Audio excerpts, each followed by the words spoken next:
I'm going to take a lot of notes on the mysteries. Oh, highly encouraged. Okay. Yeah, I'm ready. I'm already taking notes. Right now it says Mike and Brandon. Those are my notes so far. Get Ian.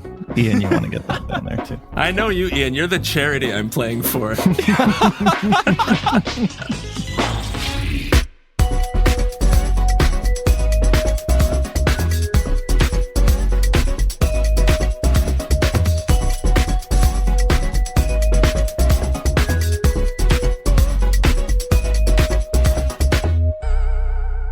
Welcome, fellow sleuths, to Meddling Adults, a game show where we grab our quarters and we go head-to-head to test our wits against the prowess of fictional young detectives for charity. I'm your host, Mike Schubert. I'm terrible at solving children's mysteries, which is why I am the judge of this show, and I let others solve the mysteries instead. Our contestants this week are the former co-hosts of the tragically now defunct podcast, How to Do Everything, Mike Danforth and Ian Chillag. Mike and Ian, how's it going? Hey, Mike. I'm good. I mean, the tragically defunct brought back some memories, but overall, I'm good. Let the record show you did request that I say those specific words, I believe. Yeah.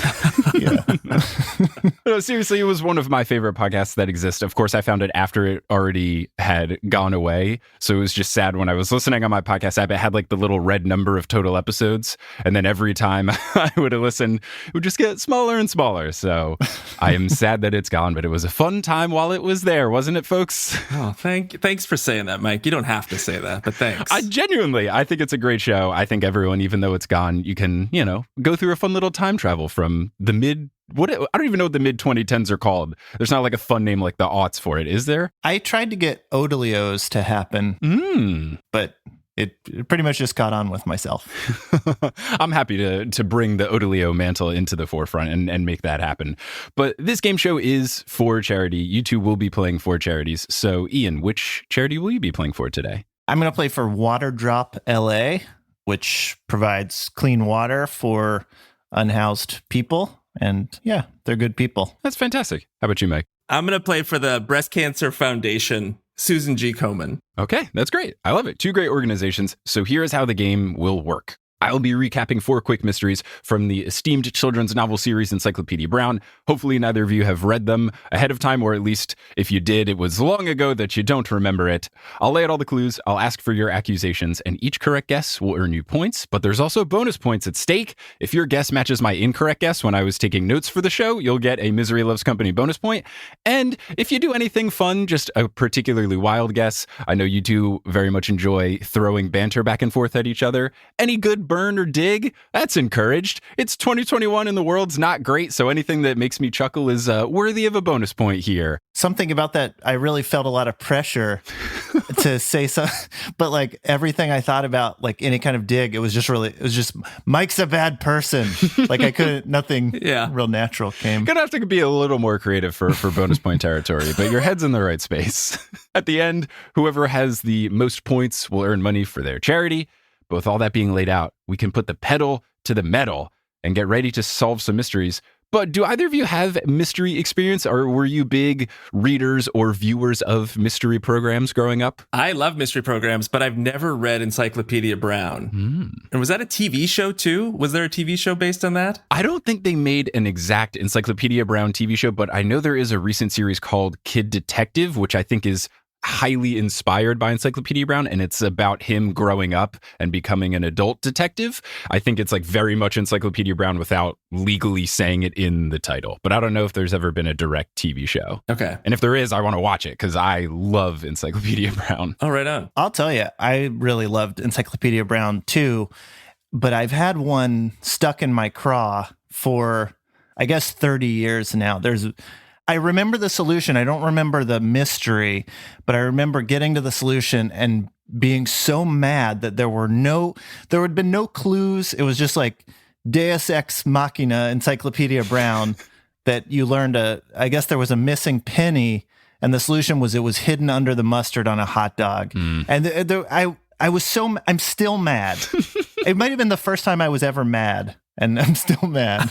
Well, thankfully, all the ones that I've selected are ones that are completely legitimate, and the clues are fair and not just Deus Ex Encyclopedia, as you have Thank you. brought up. So they're all legit. There's no penny under the mustard. Don't worry. Okay. So the first mystery that we will be solving here is the case of the disgusting sneakers. To put it into context, Encyclopedia Brown takes place in a fictional town in Florida called Idaville. So this might make a little more sense when I say that the opening line of this mystery is, on the day of the disgusting sneaker contest, Phoebe Eastwood, last year's disgusting sneaker contest champion, walked into the Brown Detective Agency.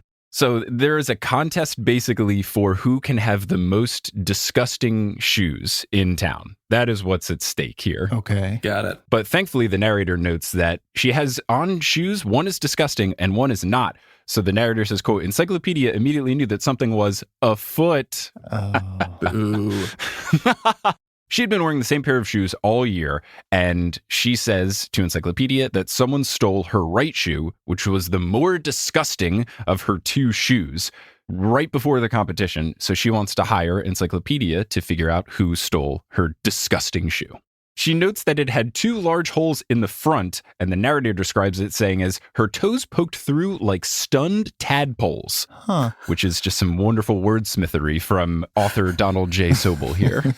Now, Encyclopedia Brown understandably is not very excited to take on this case, but he is a man of principle. His internal monologue is described as saying, all at once, Encyclopedia Brown wished that he was anywhere else, like somersaulting down a ski jump, which does feel like a bad situation to be in. I'm just going to, in my notepad here, I'm going to keep a simile count. We're at 2. Oh, it's just absolutely riddled with them. It's fantastic. Somersaulting down a ski slope sounds like an accident. Is that him being sly about how terrible, or actually, I don't understand how that is something that would be preferable. I think he's just saying that this situation is so bad that he has to solve a case centered around smelly shoes that he'd rather do something terrible, such as somersaulting down a ski jump. Got it. So privileged has Encyclopedia Brown's life been that the worst thing he can think of is somersaulting down a ski jump. The worst thing he could think of is being an awesome skier. So Phoebe explains the whole crime. She says, about an hour ago, I was sitting in my garage, clipping my toenails, the ones that show through my sneaker. The door was open, and I noticed a girl running across my yard. Sally, who is Encyclopedia Brown's partner in the detective agency, asks, who was it? And Phoebe says that she doesn't know. She only saw her back, but I saw her carrying and running off with my sneaker. Sally's first thought is that it's probably someone in the contest. They know that you won last year. You're the top competition. Let's knock you out. So their thought is we should go to the contest, which is happening in a couple hours, and we should see if anyone there has stolen your shoe. Encyclopedia Brown's still not excited about this. The narrator describes this as saying, Encyclopedia Brown cared less than zero about getting up close and personal with the rottenest sneakers in Idaville, Florida. Yeah. I'm counting less than 0 as a simile, by the way. Yeah, I think it works. While they're riding their bikes over, Phoebe explains how this contest exists / why it exists. Apparently it's a charity event. So they have entrance fees and sponsors, and they raise money for charity. Thank goodness, because otherwise, why should this thing exist? But the contest has 2 rules. First off, the sneakers have to belong to the child contestant whose feet were in them. So it has to be their shoes that they wore themselves. And the damage caused to the shoes has to just be from normal wear and tear. You can't do any other sort of damage to your shoes. The judges grade the sneakers on a scale of 1 to 20, looking at the eyelets, tongues, soles, heels, and overall shoe condition.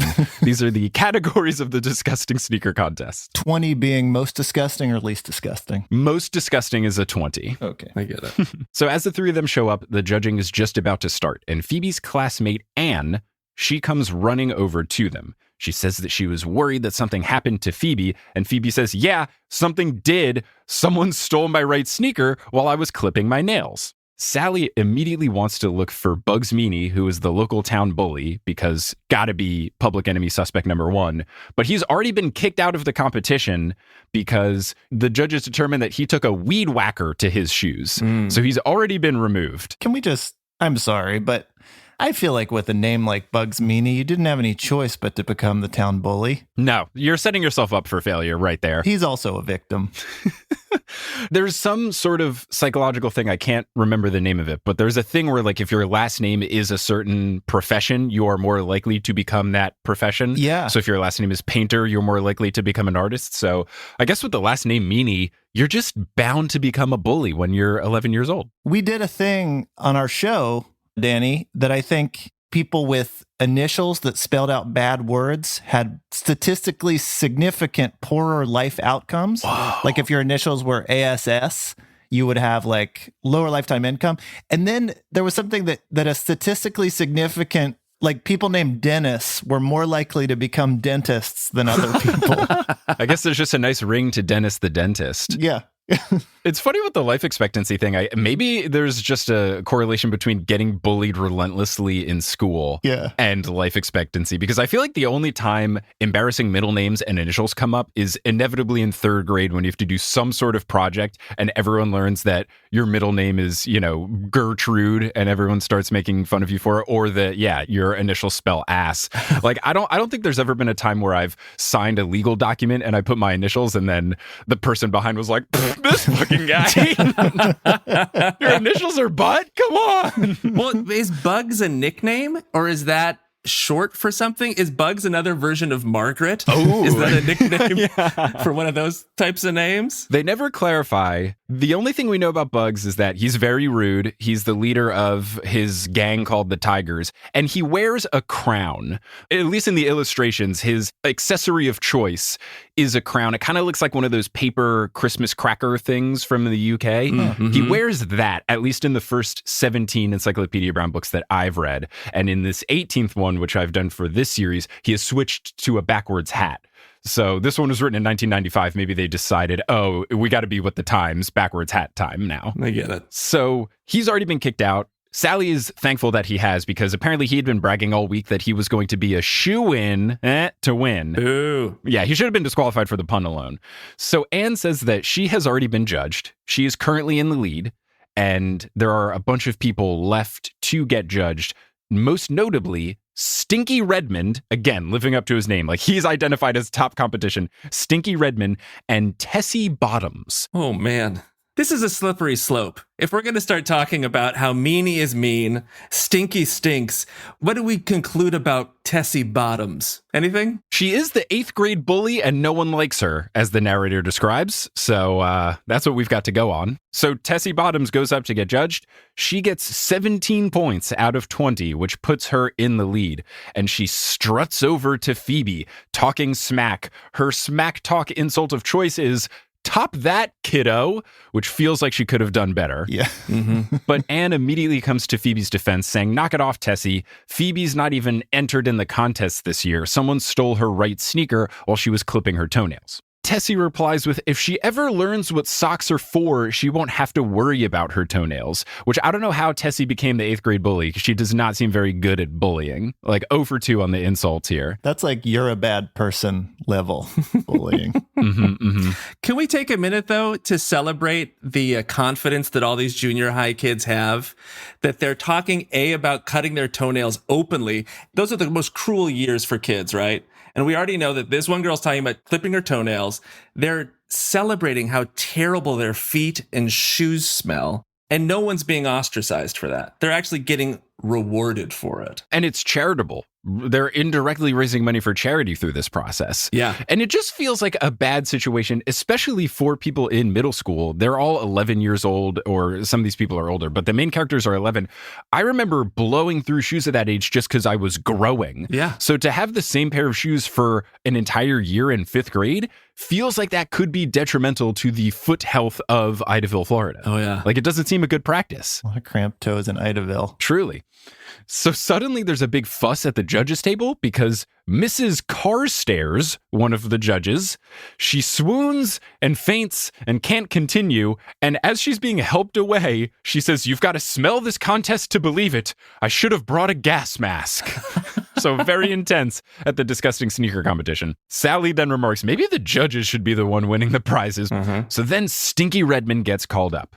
Sally says that maybe Stinky did it. He could have been disguised as a girl. Maybe he had a wig and a dress on and stuff like that. We can't necessarily rule him out just because he's a boy. He puts his shoes on the table and then shoots a darting stare at Tessie.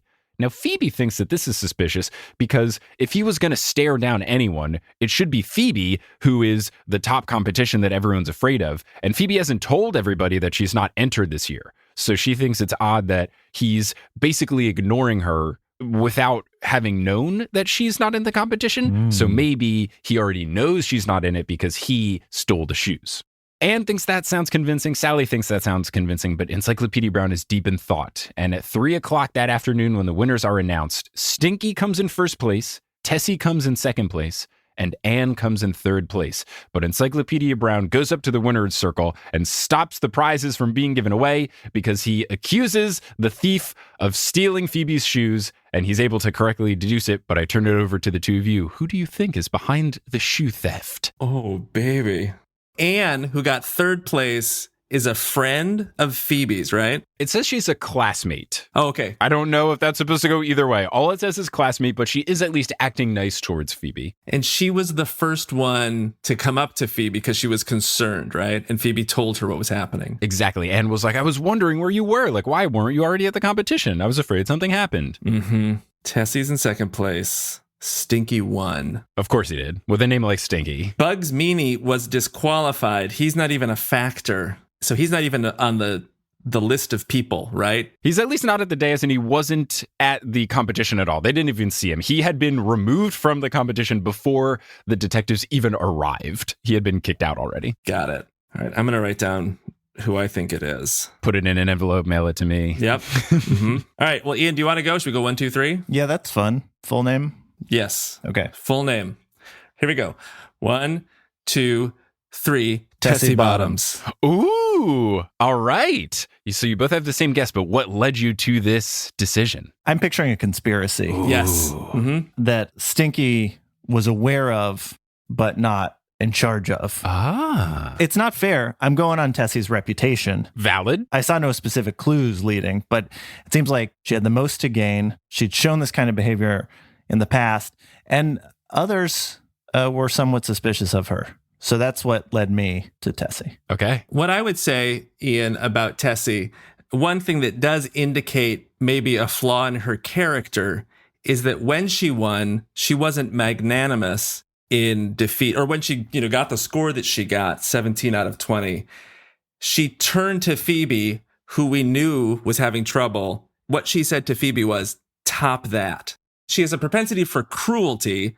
So the fact that she was mean and then Stinky looked at her, there's definitely something going on between the two of them. But I don't think Stinky, who wins, I don't think he's the one who did it. I think the trigger man is Tessie Bottoms. Now, I have to say, these are great theories. I love the conspiracy theory thought. But unfortunately, you're both incorrect. What? The culprit was Anne.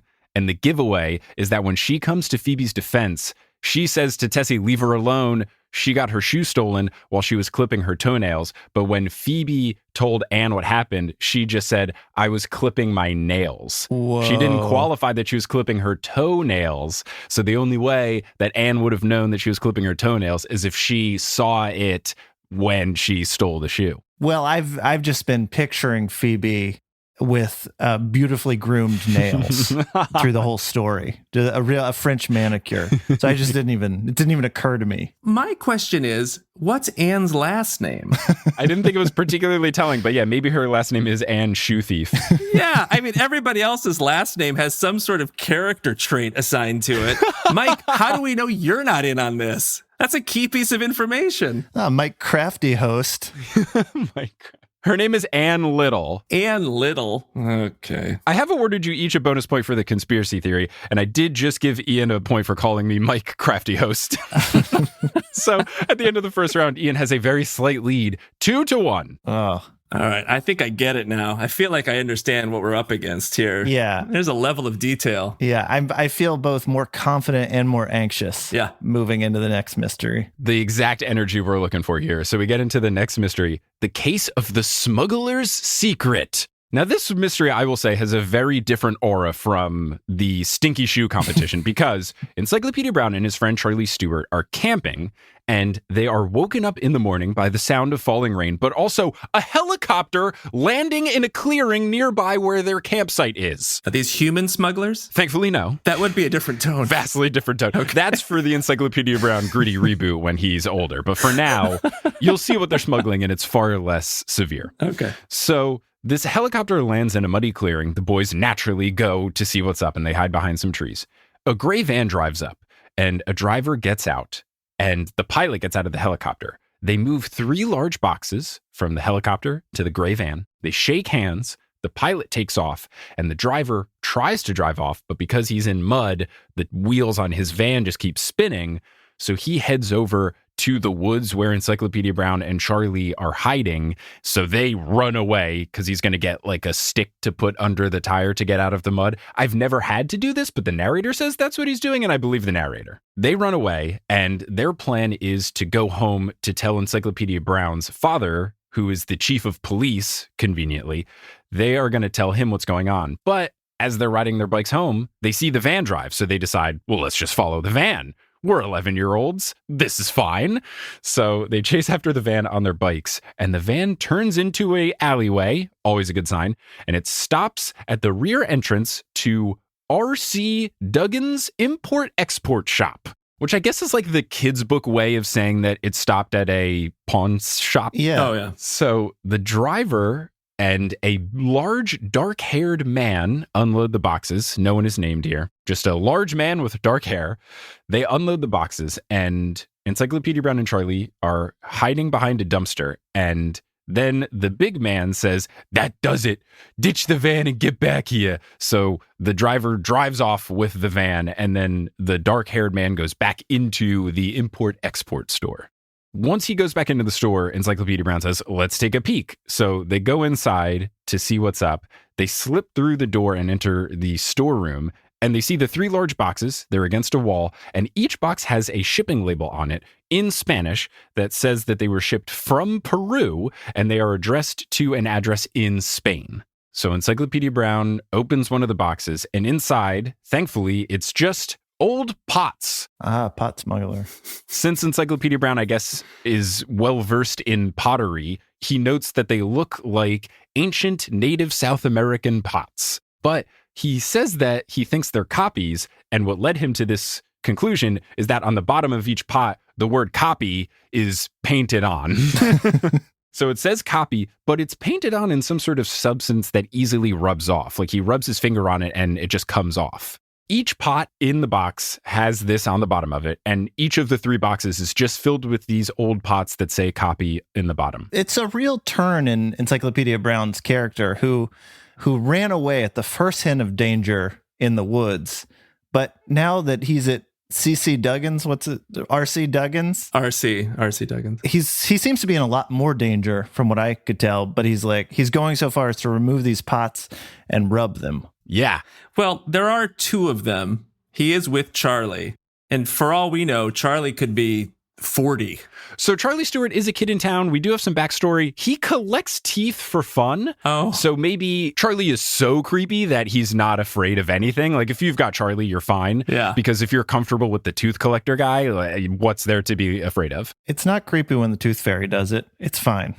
That is true. No, that's true. But when an 8th grader does it, then it's like, it's future serial killer here. Yeah. It's young Hannibal Charlie Lecter. So many of those things. Like if you caught me hiding eggs in your yard on Easter, that'd be weird. Ian, what are you doing? So Charlie thinks he knows what's up. He thinks that someone is smuggling fake old pots, and when they arrive in Spain, the word copy will just be wiped off, and then someone buying them will think they're buying authentic pots, these 3,000-year-old pots, but really they're buying copies. So the boys sneak away, and Encyclopedia Brown is deep in thought the whole time, trying to think what's up. He's confused because he says, if Charlie's right, why are they being so secretive about this? If it's just to make money off of fake pots, why do you have to bother with helicopters and secret boxes and backstory rooms, etc.? But then it hits him what the truth is. So I turn to the 2 of you. What's the truth? Oh. Yeah. Copy is in English, right? Yes. It says the word copy, C-O-P-Y. But the pots are from Peru? They are from Peru, and they are on their way to Spain. Stopping in Florida Naturally. to be sold at an import-export. And there's 3 boxes. And the question is, why all the fuss over fake pots? Oh, I think copy is the key. yeah. Feels like Mm. COPY. If you flip it upside down, I don't think that does anything. I don't think it means anything backwards. Well, here. Okay, so copy could be broken down into COP and Y. Y is and in Spanish. So it could spell cop and robbers, proving they're robbers. This is tricky. There's nothing in the pots. There's only something on the bottom of the pots, and it comes off too easily. Correct. Crap. Well, I'm just going to say, given the tone of this particular Encyclopedia Brown mystery, my guess is that the pots were made of cocaine. All right. And this was a huge shipment of cocaine. Okay. I dig it. Mike, do you have a guess? Oh, you know what? I'm sorry. Oh, go ahead, Chilly. Where was the helicopter coming from? Because a helicopter trip from Peru to Florida, that's a long way for a chopper. Yeah, it is. It doesn't say where it's coming from. It just lands in fictional Idaville, Florida, which all we know is that it's a coastal town. We don't know where in Florida it is, but there is a beach. Okay. And I'm sorry, could you tell us again what happened right before you told us what happened? Before you turned it to us, what was the thing you said? Oh, that Encyclopedia Brown is thinking, and his thought process is, if what Charlie is saying is right, that they're just trying to get them to Spain to wipe off the word copy and then pretend that they are actually old school pots, but they're really fake pots. Why is this so secretive? What's the point? And then Encyclopedia Brown realizes what actually is going on. They're not copies. And that's why it's so easy for copy to be scrubbed off of them. They are ancient pots. Okay. That's what it is. Oh, so copy is a misdirection. Yeah, it's a misdirection because who would write copy except the big guy, the dark-haired thug, that guy. Okay, I'm happy to say, Mike, you are correct. Yeah, that's good. Exactly what it is. The giveaway is that copy was written in English. Mm-hmm. So if they started in Peru and they were meant to go to Spain, it would have said copia on it, the Spanish word for copy, if that's really what it was. So clearly, the whole plan all along was to sell these in this place in Florida. And they actually are legitimately real old school pots. But the reason that they have copy on them is that if it got picked up in customs or something, or someone investigated in Florida where they were planning on selling them, they would think and hope that the investigators are less intelligent than 11-year-old Encyclopedia Brown, who is incredibly smart. But the thought is that they'll see the word copy and they'll be like, yes, they're copies. So yes, that was the key. But I did give you some bonus points, Ian. I loved the Cop E robbers. I thought that was very fun. So that definitely earned you a bonus point. So the score at the end of this second round, Mike now has a very slight lead of 4-3. Oh, Ooh. that was good sleuthing, Mike. Thanks. I'm sorry. I had to go back and unravel a few things. I hope maybe you could learn from that, Ian. I still think it was an overcomplicated plan by the smugglers. I still think they could have found a simpler way to do what they needed to do. But that's on them. I gotta say though, I bought a pot recently for a plant and it was like $3, right? And it was a good sized pot. That's a lot of overhead because a helicopter flight isn't cheap, No. right?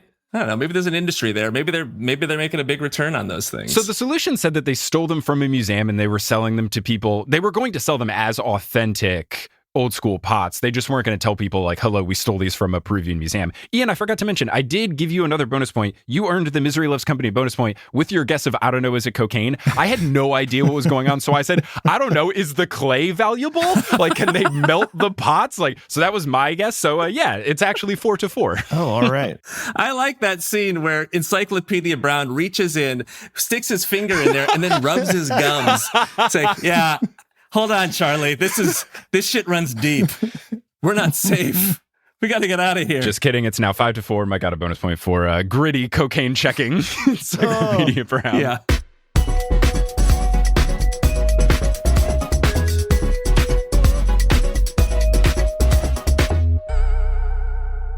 This episode of Meddling Adults is brought to you by Encyclopedia Womanica. For far too long, history lessons have glossed over the truly essential contributions that women have made to history. I agree with this. I never enjoyed history class when I was in school. I felt like it was boring. It was this whitewashed version of history, and I don't feel like I learned enough about impactful women, but that is where Encyclopedia Womanica comes in. This podcast aims to change the narrative by introducing the groundbreaking women from antiquity to today who have shaped our society. This month is Women's History Month, and Encyclopedia Womanica is highlighting women in the driver's seat, women who were in charge and at the top of their fields. Each weekday, host Jenny Kaplan dives into the trials, tragedies, and triumphs of this diverse group. You can learn the life stories of fashion and beauty icons like Estee Lauder. I do know these names, but just because of their brands and not necessarily what they do. So I'm going to listen to this because I would love to learn more. They also will teach you about Wall Street executives like Maggie Lena Walker, who was the first woman to own a bank in the United States.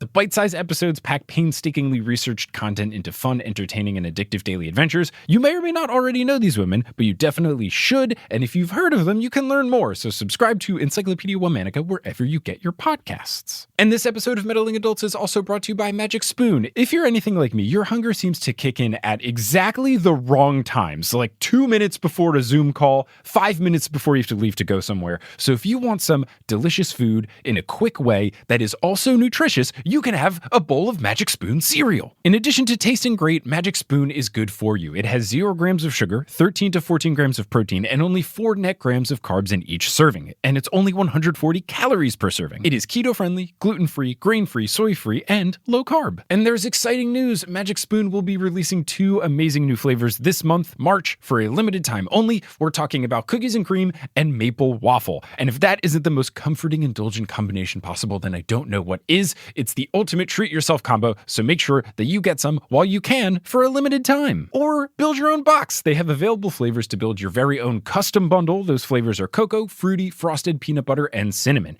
And if you're listening from Canada, Magic Spoon now ships there as well. I've had Magic Spoon cereals for breakfast. I've had them as a dessert treat. I've had them in the, oh crap, I don't have much time, let me just have a handful or 2 of dry cereal before I hop on this call. It's great in all of these situations. I highly recommend. Mixing the flavors is also very fun. Recommended as well. So you can go to magicspoon.com/meddling to grab the new limited edition cookies and cream, maple waffle, or a custom bundle of cereal to try it today.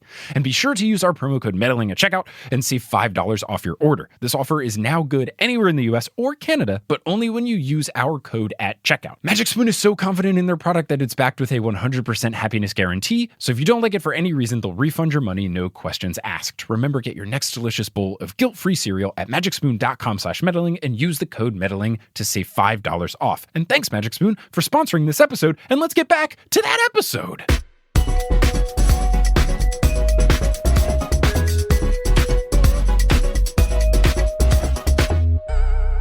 Oh, baby. So let's get into the third mystery, the case of the Fireflies. A French resident of Idaville, Florida, Fanchon Dubois, enters the Brown Detective Agency. She was born in France, and she is into flies. That's her hobby, is flies. She was known on the block in Idaville as French Fanny, the female flycatcher. She comes in and just blurts straight up, Bugs Meany stole my fireflies. And Encyclopedia Brown just says, oh boy, Bugs never quits. What I've noticed with this is from the 19th Encyclopedia Brown book. Donald Sobel has been writing these books at this point for 30 years. In this story in particular, I think he's just reached, I'm tired of this shit, because usually there's like creative buildup to the mystery and lavish descriptions and stuff like that, like all the similes that we had in the previous one that came from the book prior. Oh, yeah. But in this one, it's just like straight to the case. She just says, Bugs stole my fireflies. And Encyclopedia's like, oh no, like that's it. Just to understand her character, because for me, being into flies and being into fireflies, they're very different. Yep. I don't know. I guess she's just into small insects, maybe? Anything. Okay. Or maybe it's anything with fly in the name she really likes. Her favorite movie is Jeff Goldblum's The Fly. Sure. She's so upset that Firefly got canceled. Her favorite music artist is Owl City. Just anything involving fireflies, she's here for it. Got it. So The narrator describes, as they always do in Bugs Meany-centric mysteries, the narrator always says something like, Bugs Meany was the leader of a gang called the Tigers. And then there's always, but Encyclopedia Brown thought that they should be called blank. And it's usually this creative thing of like, they should have been called whatever. But this time, it's nothing creative. It's just, in Encyclopedia's opinion, they should have called themselves the Shoelaces when they weren't tied up cheating little kids. They were at loose ends. Wow. Like he has to do one of these every single book. And I guess by 19, he's like, I don't know, man. Yeah. They're shoelaces. Why did I sign a 19-book contract? That's a terrible idea. I like the idea, though, that it's not the author who's tired, but it's actually Encyclopedia Brown, who's just like, look, I've had to solve every damn mystery in Idaville for 19 years. And I'm still 11 years old. I don't age. They're called the Tigers, but I think, sit down, Charlie. Get ready. This is worth it. They should have been called. So Fan Sean explains that 10 minutes ago, I was running down Brickell Avenue with a can of fireflies. Bugs Meany stopped me, and he asked what's the big hurry. I told him I had 3 minutes to mail off my fireflies before the post office closed. Encyclopedia Brown asks who she's mailing fireflies to, and she says that there is a company in Texas that has 700 kids in 20 different states catching fireflies. The company gives the kids nets and a special storage can that kills and dries the fireflies, and these kids are paid a penny for each firefly. This book was written in 1995. This feels like a giant child labor law violation. Yikes. We're going to force children to kill the most magical creature they can find. Yeah. Mm-hmm. But don't worry, we'll compensate them by giving them free nets and also a penny. Free nets, you say? I don't know if you guys as fellow podcasters get this. You'll get an Instagram DM from a random company that wants you to promote their business, and they're like, we'll send you 1 free coaster and we'll pay you half of a cent for everyone that uses your custom link. Like, no, thank you, sir. No, I have enough mouse pads, thanks. Thank you.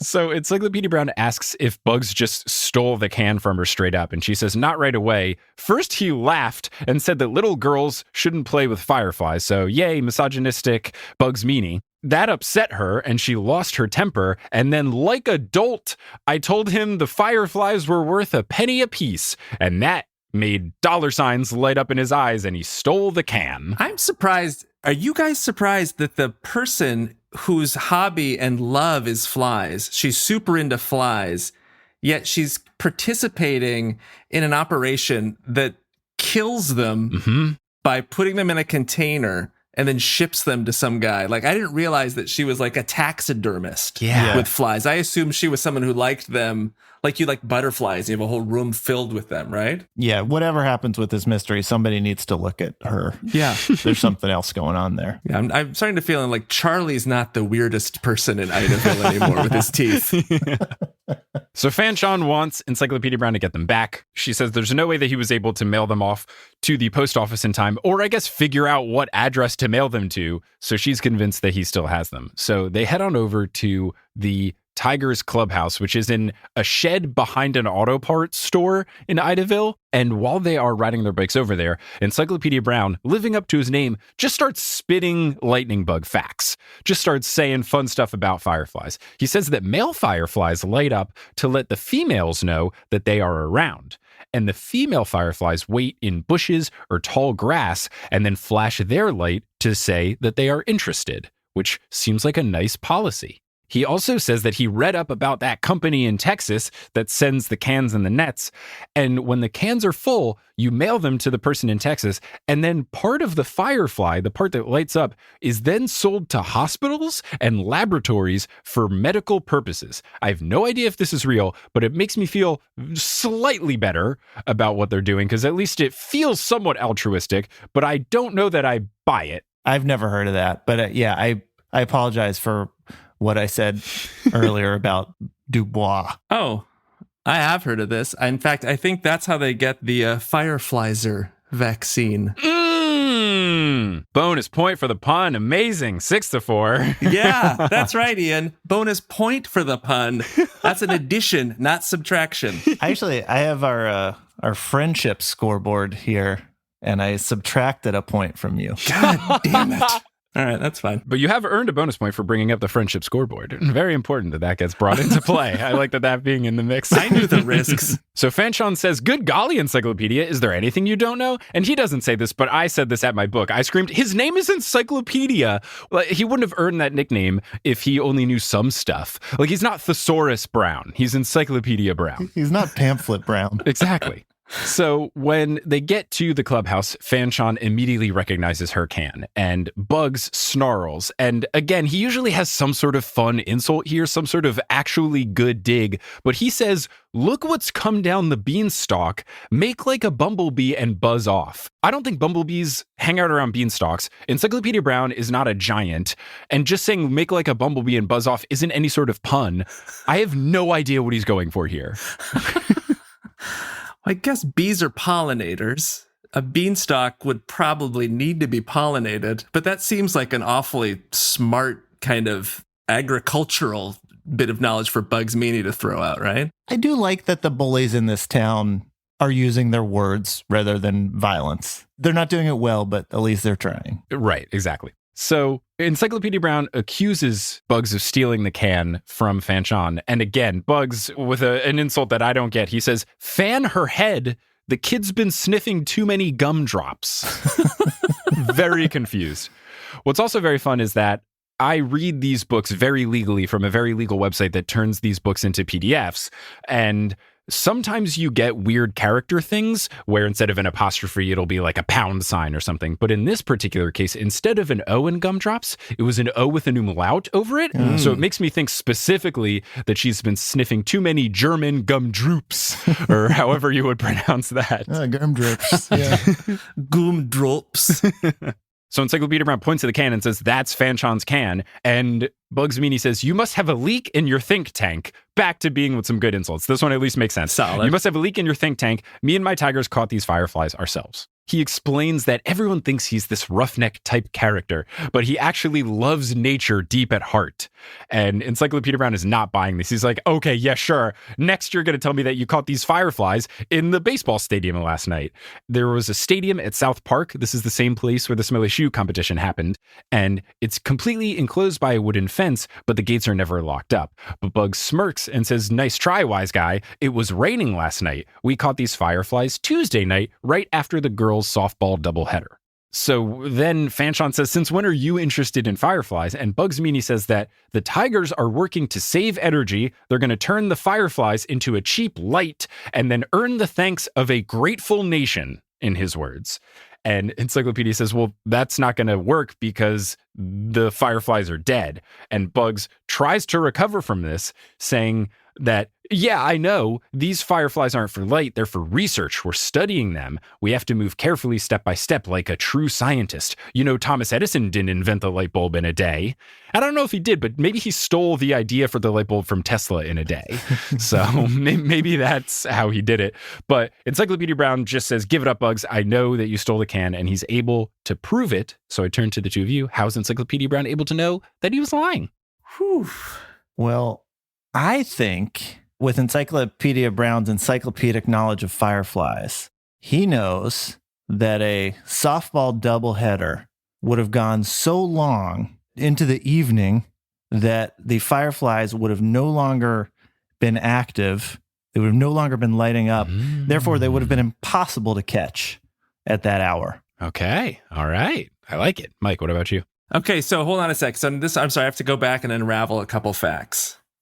So what day is it? It is Thursday, and Bugs Meany claims that he caught them on Tuesday, not Wednesday. Because it was raining on Wednesday? Yeah, and Tuesday was the softball doubleheader. When was the French lady, when was she going to the post office? Today, Thursday. She said 10 minutes ago is when the can got stolen. Oh. So it got stolen, and she's immediately headed to Encyclopedia Brown's detective agency. Got it. Okay. Boy, I'm afraid I'm at a loss here. We know he did it, but I think my only evidence is kind of basic. Sometimes it's simple. Come on, let's hear. You don't have to commit. Let's hear what you're thinking. My theory is that he did it because he's an asshole. Ooh. That's the only thing I can think. He just has to say that. Come on, Bugs. I like the theory, but it is a bit more complicated than that. You are both incorrect. You were close, Ian, with that he wouldn't be able to catch a lot, but the real reason is that Encyclopedia Brown on the bike ride over said that fireflies do mating stuff in tall grass. On a baseball field, there is no tall grass. So yeah, maybe he could have caught a couple, but not a full can's worth. And Encyclopedia Brown noted when he was describing the company that you could only send in the can when it was full.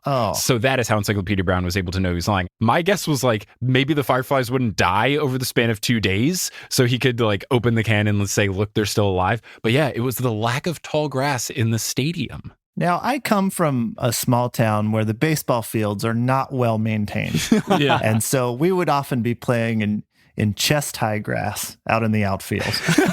You played on the Field of Dreams where the outfield is just corn. Yeah. That's your home park. Oh, see, that feels like the hot dog all over again.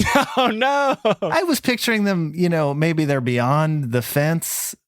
Yeah. Oh, yeah. Me too. For sure. They said it's completely surrounded in a fence and they have the open gates. So I guess that was the justification when he said we caught them in the stadium, that it was restricted to just the stadium with the short grass. I guess that's their reasoning. Yeah. Okay. I think, Ian, we both made the mistake of kind of relating to our own personal experience with fireflies. I just get them in the backyard, right? And that's not a tall grass area.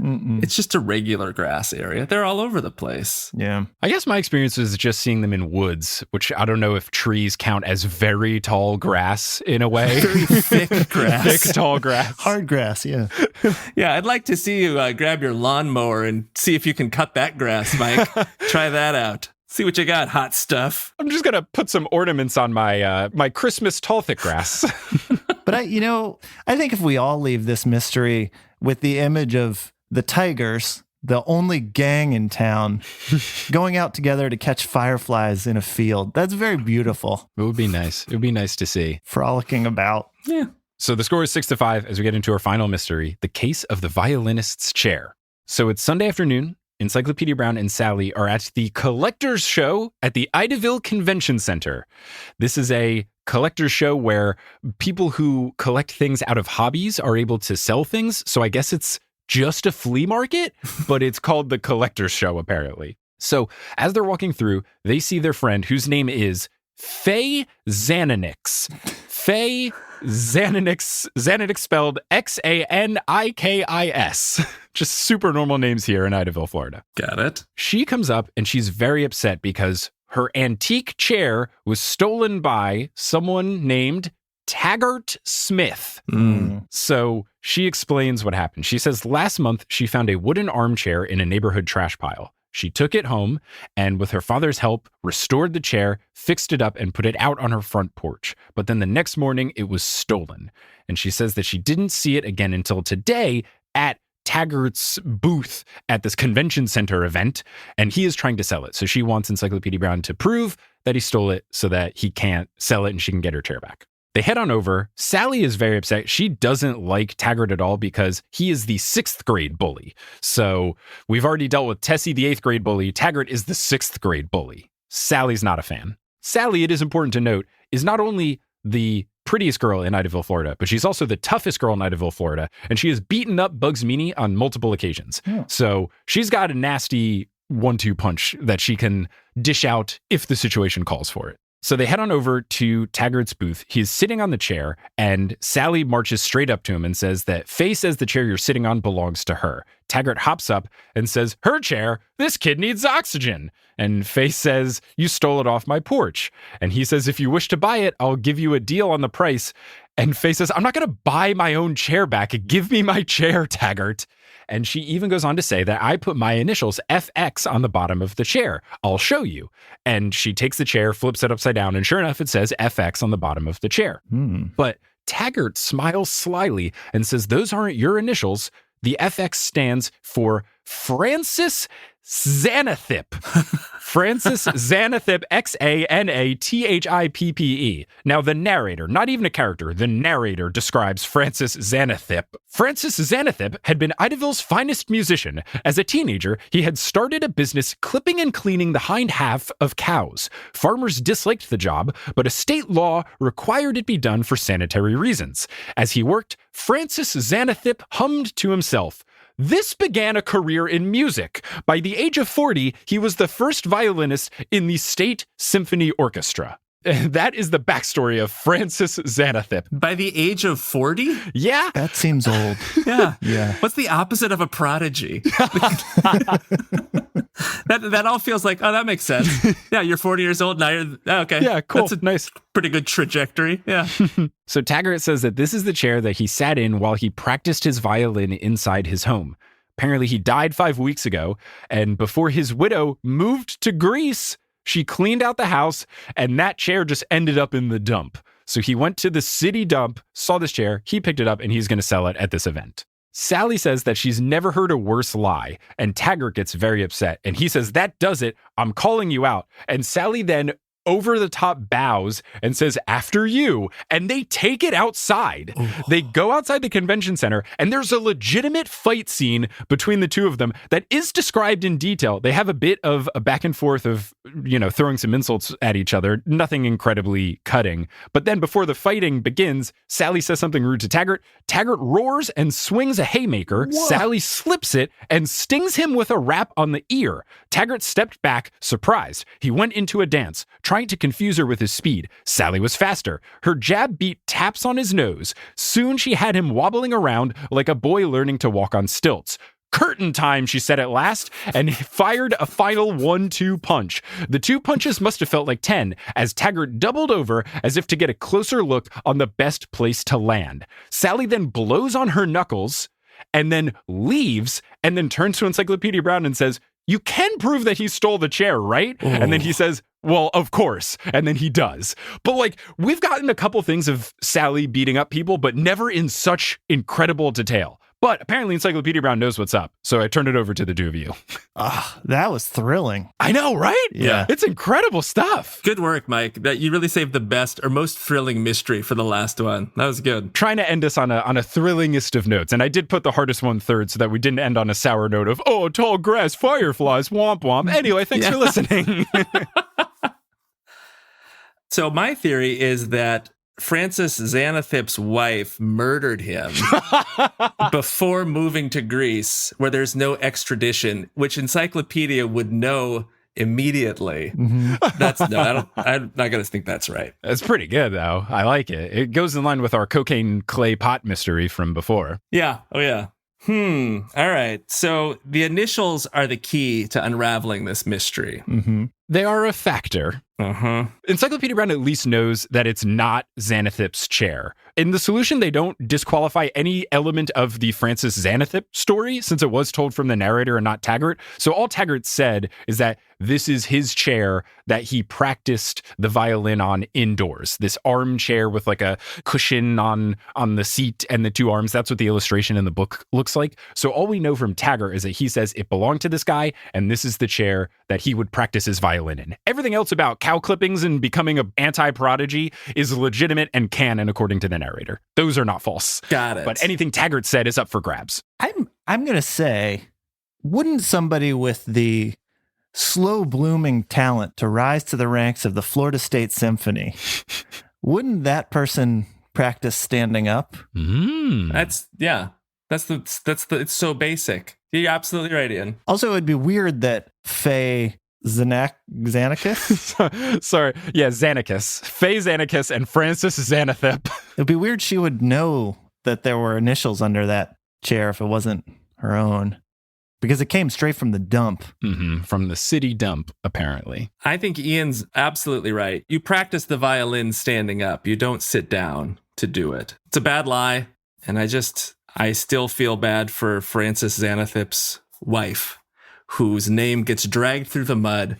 Just a month, though, really. Just over a month since his passing. I am happy to say, Ian, you were correct. That is what it is. Yes. So that was part of it. But if you were to practice sitting down, you couldn't use an armchair because the arms would get in the way. Yeah. So if you were to practice sitting, it would need to be something that didn't have arms. But Mike, I did give you a bonus point for saying that it was the wife who did it and then murdered him and fled to Greece. Very fun. It did make the score very close, but Ian, you barely edged out. You have won this episode 8-7, earning money for Waterdrop LA. How does it feel to come from behind at the end and snatch victory from the claws of defeat? It feels really good. I would have preferred if there was a murder.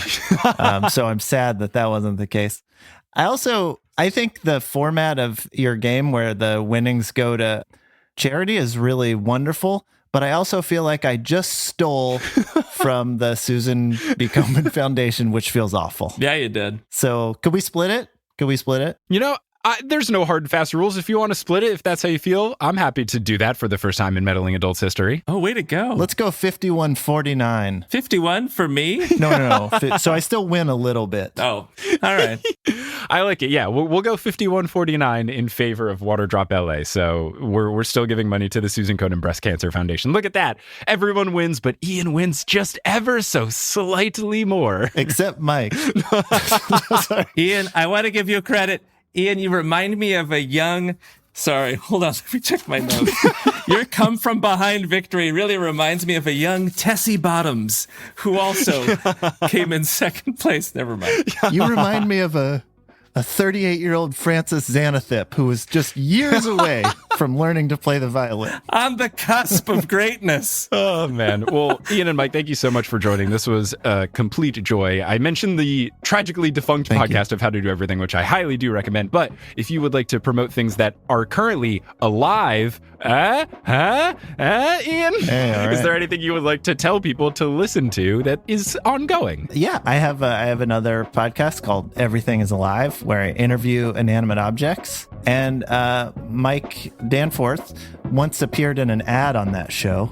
So, yeah. That's great. I would like to split my bit of self-promotion and give that to Ian and also talk about his podcast, Everything is Alive. What a great show. Congratulations, Ian.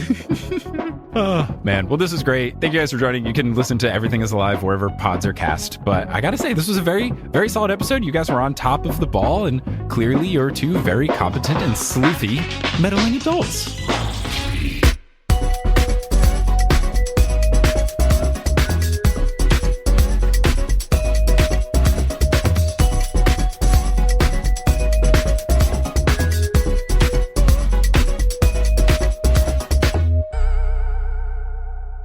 Hello, thank you so much for listening to this episode of Meddling Adults. Meddling Adults is created, hosted, and produced by me, Mike Schubert. Our editor is Brandon Grugel. The art is by Ma'ayan Atias and Kelly Schubert. The music is by Bettina Campamanes and Brandon Grugel, and the website is by me and Kelly Schubert. If you're enjoying the show, if you could tell someone about it or leave a rating online or post about it on social media, all of those things would help. And if you want to help the show monetarily, you want to help us raise more money for charity, you can do that in a number of ways. The first of which is heading over to patreon.com/meddlingadults. You can join and give to us monthly. We'll put your name on the website. We'll give you bonus audio. You'll get access to episodes earlier than the public. All sorts of fun stuff lives there at patreon.com/meddlingadults. But if you can't give monthly and you still want to give, you can do so at paypal.me/meddlingadults, and you can give a one-time donation. If you want to follow the show on social media, you can do so at Meddling Adults on Facebook, Twitter, and Instagram, or you can go to reddit.com/r/meddlingadults. Our website, meddlingadults.com, has more information about the show itself. We'll also soon be adding more information about all of the money that we've raised over the course of these seasons. And finally, thank you to Multitude for having us as a part of the collective. If you want to listen to some other podcasts, maybe the ones that I work on, like Potterless or Horse, or all the other shows, you can check all of that out at multitude.productions. Thanks again so much for listening. Make sure you are subscribed to us on your preferred podcasting app so that you don't miss a single episode. And that next episode will be coming out next Wednesday. So we'll see you there for the next episode of Meddling Adults.